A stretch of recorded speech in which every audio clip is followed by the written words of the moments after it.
এবার 2025 সালের ডিজিএফআই এর এই প্রশ্নটা আসছে এবছর। তো প্রশ্ন খুবই সহজ, আমরা চাইলে খুব বেসিক বুঝে প্রশ্ন সলভ করতে পারি। তো চলুন প্রশ্ন সলভ করি। এখানে বলছে একটা ত্রিভুজের 3টা বাহুর অনুপাত। কি দেওয়া আছে? 3টা বাহুর অনুপাত।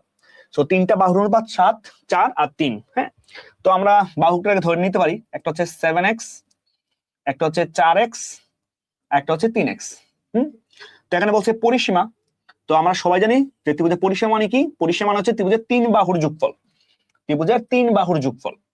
তো যেহেতু আমার এখানে বাহু হচ্ছে 3টা, আমি 3টা বাহু যদি যোগ করি তাহলে 7x plus 4x plus 3x, এই 3টা বাহু যোগ করে আমি কত পাবো? 14।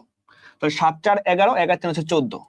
তার মানে এই 14x সমান কত? এখানে 14।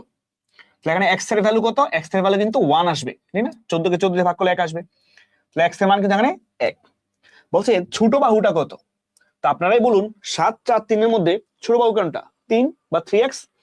তো ছোট বাহু যেহেতু আমার 3x, ছোটটা যেহেতু আমাদের 3x, তার মানে 3 এর সাথে x কিন্তু গুণ অবস্থায় আছে, আর x এর মান হচ্ছে কত? আমাদের 1। তো 3 একে 3, যেটা আসলে কত? 3। ক্লিয়ার? সো এখানে আসলে কি ছোট বাহুটা কত হবে? ছোট বাহুটা হবে 3 মিটার। সো আশা করি ভিডিওটি ভালো লেগেছে। যদি ভিডিও ভালো লেগে থাকে পেজটিকে ফলো দিয়ে পাশে থাকবেন। ধন্যবাদ সবাইকে।